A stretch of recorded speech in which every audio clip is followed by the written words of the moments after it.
Nos metemos de lleno en esta cuestión, la cuestión económica. Vamos a hablar con David Miazo, él es economista jefe de FADA por la situación económica. David, Mónica Farabello y Rodrigo Peruso te saludan. ¿Cómo estás? Mónica, Rodrigo, un gusto, muy buenos días. Bueno, David, estamos tratando de entender nosotros como consumidores y como periodistas también para contarle a la gente qué fue lo que pasó ayer. ¿Por qué de un momento para el otro se disparó todo y empezaron a remarcar 25% acá, 10% acá, los combustibles, el dólar? ¿Qué fue lo que pasó?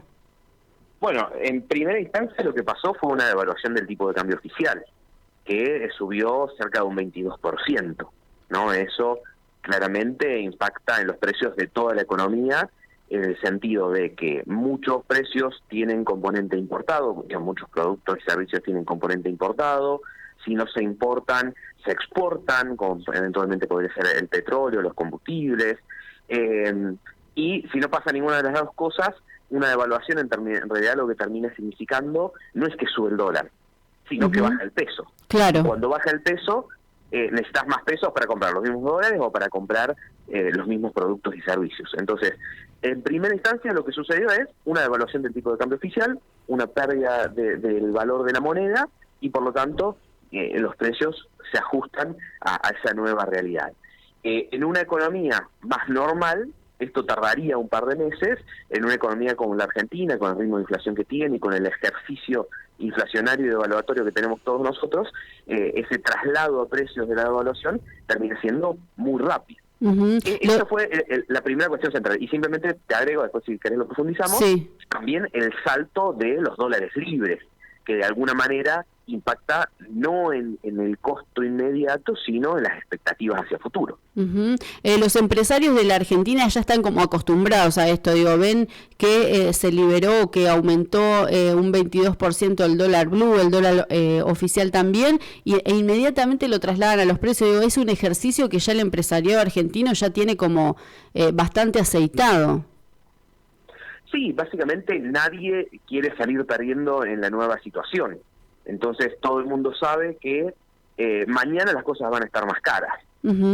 Así hoy no lo estén. Entonces todo el mundo trata de que pueda reponer sus materias primas, sus insumos, sus productos, lo que sea, al menor valor posible. Entonces todo el mundo trata de anticiparse a la suba que ya sabe que va a existir. O sea, lo mismo hasta pasa con la gente, veíamos las colas anoche cargando combustible. Bueno, es básicamente el mismo instinto que tiene el empresario y que tiene la gente de a pie. David, ¿y cómo impacta fundamentalmente en los alimentos, que es el sector más bajo, que ya viene muy castigado, ¿no? Porque no le podés escapar a eso, digo. Podés frenar una construcción, podés frenar ciertas cosas, pero lo que no podés es dejar de comer, ¿no? ¿Y cómo va a ser el impacto en ese sector, sobre todo en el sector agropecuario que ustedes tienen ahí visto en FADA?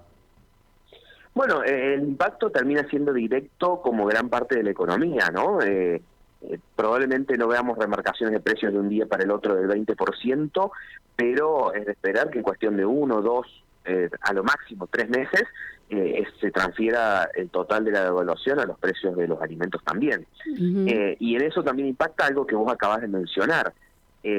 No es que en muchos productos no caen las ventas ante una situación de suba de precios, porque siguen siendo consumidos por una cuestión de necesidad, por una cuestión de pérdidas de referencia de precios. Entonces, esto que siempre escuchamos, ya no sabemos que está caro, que está barato. Entonces, con más razón, en estos sectores que son tan dinámicos, la transferencia de precios termina siendo bastante rápida. Entonces, a lo que quería ir, probablemente la remarcación de precios en alimentos no sea tan inmediata como en muchos otros consumos durables principalmente o bienes transables, pero también va a ser muy rápida como en el resto de los sectores, más considerando, por ejemplo, que tenemos algunas situaciones particulares, como es el caso de la carne, que hubo bastante revuelo ayer también. Ayer sí hubo como dos versiones encontradas sobre el tema de las exportaciones. Tal cual, y bueno, y un poco estuvo motorizado porque la carne venía aumentando desde antes por una consecuencia de la sequía. Tuvimos un año de carne barata porque la sequía obligó a mandar muchos animales a faena y eso generó una sobreoferta de carne, pero veníamos advirtiendo desde el sector, esta sobreoferta de carne que tuvimos en algún momento va a ser una escasez de carne, ¿no? Y la veníamos advirtiendo para el último trimestre del año, y es lo que empezamos a ver, empezó a subir de precio por el simple hecho de que hay menos carne de la que había en los meses previos a consecuencia de la sequía. Entonces, bueno, también se suman cuestiones como estas a la propia dinámica de la inflación, la devaluación, etcétera.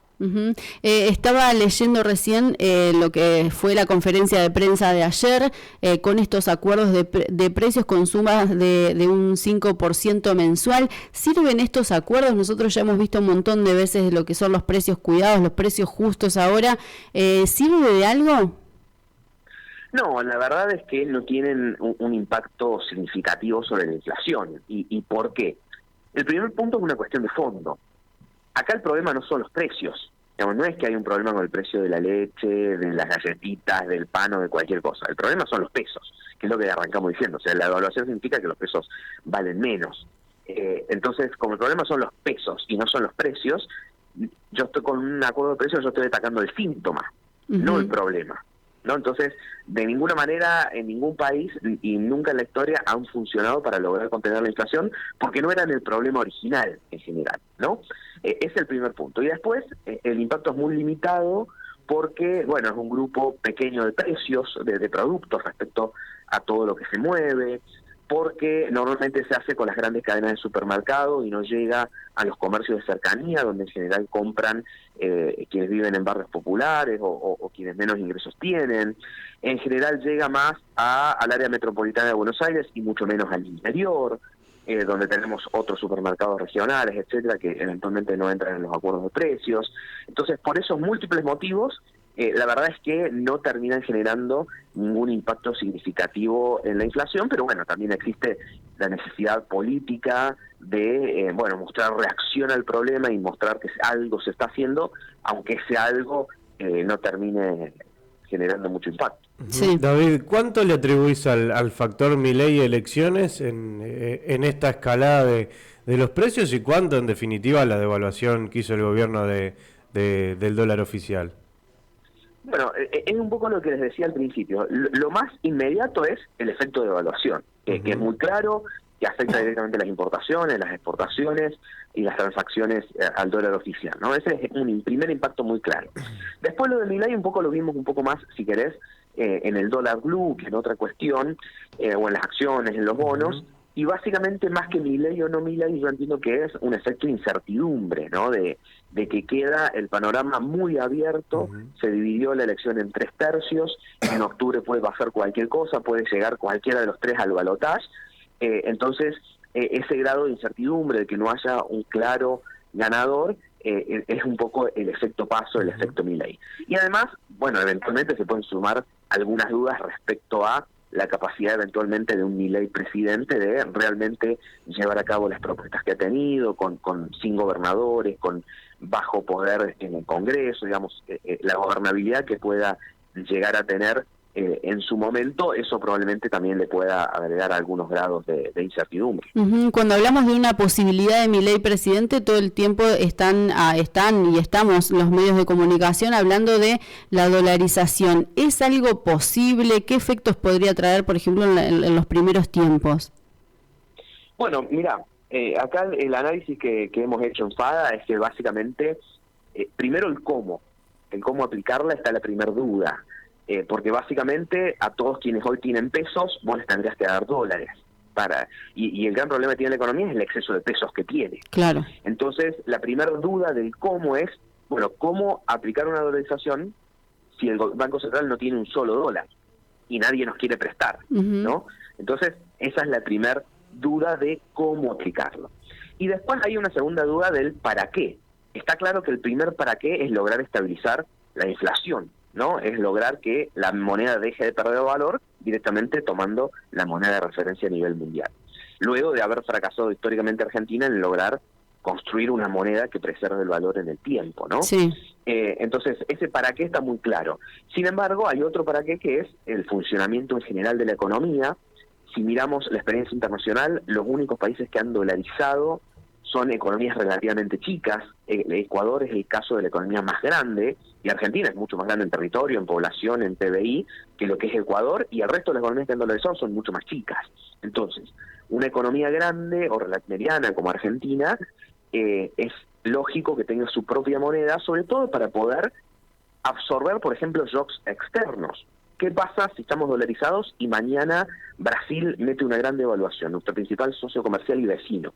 Sí. Eso le genera un gran problema a Argentina, si Argentina no puede devaluar su moneda para acomodarse al nuevo contexto regional y se queda con los dólares. Argentina se vuelve muy cara en términos de Brasil, ¿no? Y esto que estoy dando como ejemplo, donde en una dolarización Argentina no tendría capacidad de reacción, en realidad ya pasó y lo vimos con la convertibilidad. Brasil metió una devaluación muy grande en el 98 y fue una de las grandes, de las principales razones por la que terminó cayendo la convertibilidad un par de años después. Y David, yo pienso que nosotros hablamos mucho desde la macroeconomía o desde quienes tenemos la suerte, porque realmente hay que decir tenemos la suerte de tener laburo y estamos dentro del sistema, pero tenemos la mitad del país o casi la mitad del país en la pobreza, y con lo que pasó ayer, en qué condiciones queda esa gente, porque estamos hablando de gente que no tiene ni para comer, digo, o muchas veces se lo señala y tienen que estar robando luz porque no tienen otra manera de vivir, digo, nosotros lo hablamos por ahí, no te digo desde la comodidad porque nadie está cómodo en este país, pero mínimamente teniendo la garantía de poder comer todos los días. Sí, bueno, es el gran problema de las crisis económicas y la situación actual. Y lamentablemente es algo que se va a seguir profundizando, no solo en los próximos 3 meses hasta que lleguemos al cambio de gobierno, sino que cualquier plan de estabilización que intente aplicar cualquiera de los 3 potenciales presidentes hoy va a generar un 2024 donde la situación también va a ser muy complicada, ¿no? Hasta que empiece a dar resultados. Sí, entonces, lamentablemente, esta situación socioeconómica que hoy es complicada, no vemos razón para pensar que se pueda revertir rápidamente. Sí, no, es muy muy paradójico también el terreno político vinculado a lo económico en estas elecciones, porque son 3 candidatos los que tienen posibilidades reales de ser presidente, todos de derecha, todos alineados al mercado, todos más cercanos, si bien Massa quizás puede ser el que hoy está un poquito más alejado, pero también fue un hombre muy muy vinculado al status quo, al establishment económico, y sin embargo la incertidumbre de qué harían o cómo lo harían es lo que tampoco los deja conforme a los mercados, ¿no? Sí, bueno, principalmente entiendo que este giro, si querés, a la derecha, por llamarlo de alguna manera, también viene como resultado de que un modelo distinto tampoco funcionó, ¿no? Claramente un modelo más populista, más de izquierda, claramente nos ha traído hasta acá, ¿no? Y un poco eso termina siendo el resultado de tener en las elecciones 3 candidatos o 3 presidenciables de distintos partidos, con ideas hacia este lado que estamos mencionando, ¿no? Y bueno, respecto a lo del mercado, el que estabas mencionando, básicamente vos decís que el mercado reaccionó mal, incluso teniendo 3 candidatos más o menos pro mercado, ¿no? Entiendo que es tu análisis. Y ahí en realidad la cuestión es que más allá de las ideas que puede tener alguien o no, está después cómo las puede llegar a llevar a la práctica y si realmente las puede llevar a la práctica, ¿no? Y eso fue, creo que, parte de la duda que terminó. Como ya no nos creen, ¿no? Ya no nos creen por más que le digamos, lo que digamos, la credibilidad en el sistema argentino es lo que falla claramente. Sí, tal cual. No, la credibilidad, y después, como te decía, parte de la incertidumbre vino por que, bueno, Milei es presidente. Ponele que nos encantan sus ideas. ¿Va a poder hacer algo? No recuerdo bien cuál es el número, pero 11-12% de los legisladores en el Congreso, sin ningún gobernador, ¿va a poder realmente implementar las medidas, la propuesta de fondo que tiene? Bueno, eso es a lo que se suma esa incertidumbre de decir, ¿va a poder gobernar? Va a tener, cuando se habla de la gobernabilidad, ¿no? Entonces eso también suma a esta incertidumbre, por más que uno pueda estar más de acuerdo, menos, o al mercado en general, como para referenciarlo de alguna manera, le pueden gustar más o menos las ideas, después está, bueno, el cómo se lleva eso a cabo y si realmente se va a poder gobernar en ese contexto. David, te agradecemos mucho el tiempo, te mando un abrazo. Un gusto conversar con ustedes. Igualmente, ahí pasaba David Miazo, es economista de la Fundación Agropecuaria para el Desarrollo de Argentina, de FADA, tratando de, poner un poco de claridad, ¿no?, a esta situación sumamente compleja que estamos pasando en Argentina. Y yo insisto más allá de todas las especulaciones electorales que estamos viviendo, todo lo que nos va a tocar atravesar hasta llegar a octubre, y después de octubre lo mismo, hasta llegar a diciembre. Sí, lo decía David, va a ser al menos todo el 2024 también, claro, con la misma incertidumbre que tenemos ahora. Sí, y también entendiendo que muchas veces nosotros hablamos desde nuestro lugar, claramente, de las personas, y las personas que también nos están escuchando, que estarán en su laburo o estarán en su casa, sabiendo que hoy tienen para comer y que mañana también y que pasado también. Sí, el tema es que esa gente no sabe si el mes que viene le va a alcanzar para comer lo mismo. No, ni hablar. O sea, ya a ese punto hemos llegado sí, está bien, hay mucha gente peor, pero hoy el que está y el que tiene laburo y el que está en blanco no sabe si el mes que viene va a poder comer lo mismo. No, obviamente. Eso es la devaluación. Ya lo angustiante de la crisis económica, que me parece el gobierno muy torpe de reflejos empeoró gravísimamente esta semana. Y después siempre escuchamos las mismas soluciones o los mismos intentos de soluciones. Acuerdos de precios justos, vamos a tener un 5% mensual, ya lo vimos en las naftas con este 4% mensual, ya lo hemos visto acá los precios cuidados, los precios justos, que nosotros ni los vemos. Lo que decía David recién, es cierto que la gente que más lo necesita, que es la que va al almacén del barrio o la que va al supermercado que tiene en su zona, al supermercado local, no encuentra esos precios. Y cuando vas al hipermercado, la verdad que con el aluvión de uruguayos, creo que lo disfrutan más los uruguayos a nuestros precios justos que nosotros mismos. Sí, ya a tal punto ha llegado la devaluación y el encarecimiento de las cosas, que ya le está conviniendo cada vez menos a los uruguayos comprar, por ejemplo, la ropa. Ya le conviene cada vez menos. Les sigue conviniendo, obviamente, comer afuera, ir al supermercado y comprar medicamentos, pero ya el resto de las cosas no. Y eso es brutal. Digo, que con una moneda hiperdevaluada, para a quien le conviene ese cambio, le siga siendo caro, o sea, más barato comprarse una remera en Uruguay para los uruguayos que comprarla acá. Es una verdadera locura. Sí. Es una demencia los precios que manejamos en Gualeguaychú, agregado el factor Uruguay, pero en Argentina en general es realmente un desquicio los precios que se manejan esta semana, con subas de más del 20% de un día para el otro. Bueno, es la realidad que nos toca atravesar a los argentinos, siempre tratando de ponerle la mejor, digamos. Creo que somos un pueblo que de por sí tiene una lucha y una alegría. Sí.